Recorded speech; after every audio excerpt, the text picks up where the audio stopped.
sometimes it just goes over the top, and it's just Yeah, you have to be more subtle. You have to dial it down just a little bit.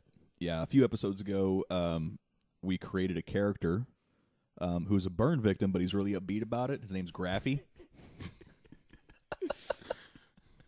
And it was one of those things. It's on an outtake for one of our previous. He's a burn victim, but he's upbeat about it. Smoke hallucinations. But it comes. There's a lot of hilarity when it's me, Kyle, and Neil when we do our normal weekly show. Just because it's Thursday, we're burnt out, we're just half crazy anyway. And so we were doing, I can't remember what we were talking about, but all of a sudden this voice comes out and it's just really happy, really upbeat. It's just really graphic. It's just really, my skin just got really, really tight and just really crispy like a Pringles potato chip. But it's yeah. It went to a weird level, but once I do something like that, I have to keep doing it because I'm going to forget how to do it. Right. So when you find a character, when you find a voice, you have to run it into the dirt, or else you're going to forget it. Yeah, I'm actually there right now. Just like say I got smoking inhalation. And, it got to the point to where anytime I make a joke with someone or a statement of sarcasm, it's always that voice. Yeah. It's like, what the hell you gonna do now, Willie? Because you can't lose it. Because you've all seen, how on you have a show, and then somebody creates this cool character. He's funny. He's got this interesting way of talking and then 3 seasons later, drifts. It gets over the top. Mm-hmm. It either drifts somewhere else or it just goes over the top. Martin is a good example. He had this thing in the first couple of seasons where he'd say something and his voice would go real high. Yeah. And then it just caught on to where almost 50% of his lines he was going up top with that voice, and then it caught on where Tommy was doing it and Cole, and it just got to be like, that's running it into the ground. Yeah. Yeah. Certain bits will go that way. Certain characters will go that way. But it's so difficult to try to remember things. I have the biggest problem with that. Mm-hmm. It's either Evernote on my phone or I for the longest time I was really bad about not writing down joke ideas or funny phrases or a punchline or something like that. And you have this idea that like, oh, that's good enough. I can remember that. You won't. Yeah, no. You will not remember it. Dude, I'd be on stage right now telling jokes if I could remember everything I thought of. But it's like I always think of the funny shit when I'm like not in the position to write the shit down, or I'm walking down the street. There's no way to write shit down. Yeah. All I have is what I'm carrying in my pocket, and I could probably do it on my phone, but then I look like an idiot talking to my phone like it's a microphone. I had learned to get over all of that. Really? I had learned to get over all that. There have been times where I've been talking to friends, and some of them understand, some of them don't. And I'm like, okay, give me a second, because like I have to pause from being a normal functioning human being, and I'm like, I got to write that down. Yeah. Because it's going to be material for something. Right. But once you start going on stage and once you start actually doing something with everyday conversation, it's like you realize how important it is to document these things. Yeah. I had a built-in stenographer for a while, John Smith.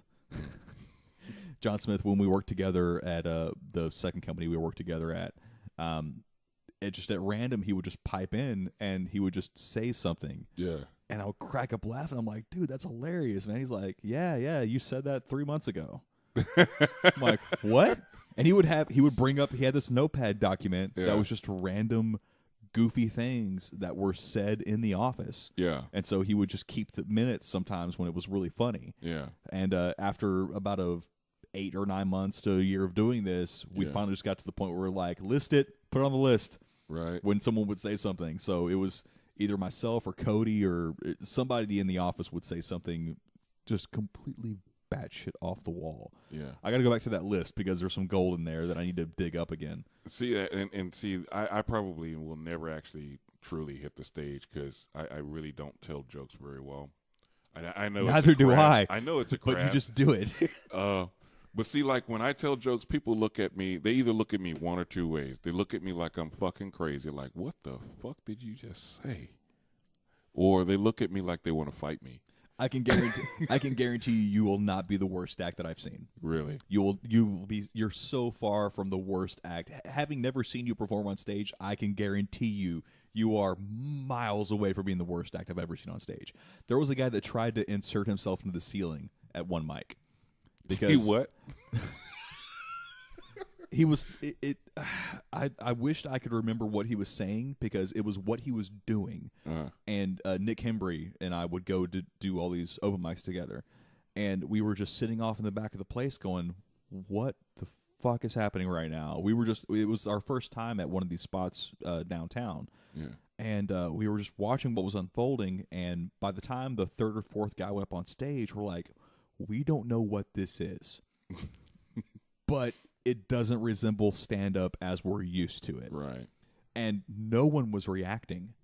Come to find out later on, it's because the room is full of comics. But this was very, very early on in us doing comedy. So we were just watching all this unfold, and we're like, no one's laughing. People are doing some off-the-wall shit, and we don't know what normal is here yet. So we're just waiting. We're just taking this all in. And this one guy goes up. He's like the fourth or fifth guy to go up, and he's telling a story like this. And I went and got it. It's like a trip to the grocery store, I think is what he's saying. He's like, and the thing about mayonnaise you have to look out for is that it's a liquid. It's kind of solid, but it fools you. It's not really solid. While he's telling this story, he's slowly removing his jacket. He takes his jacket, and like it all seems like it's a deliberate act. He takes his jacket off and lays it across one of the stools or whatever. Then pulls another stool over very slowly, very deliberately as he's you gotta get the bread along with it. But there's a lot of bread. There's a lot of bread these days. There's wheat. I gotta get the milk and the bread. And it's just it's so we're standing there watching it, jaw open, like what's gonna come next? We don't know. He's gonna stab somebody. This is someone that stabs somebody. But he takes the stool and puts it kind of like center stage, and slowly starts climbing it.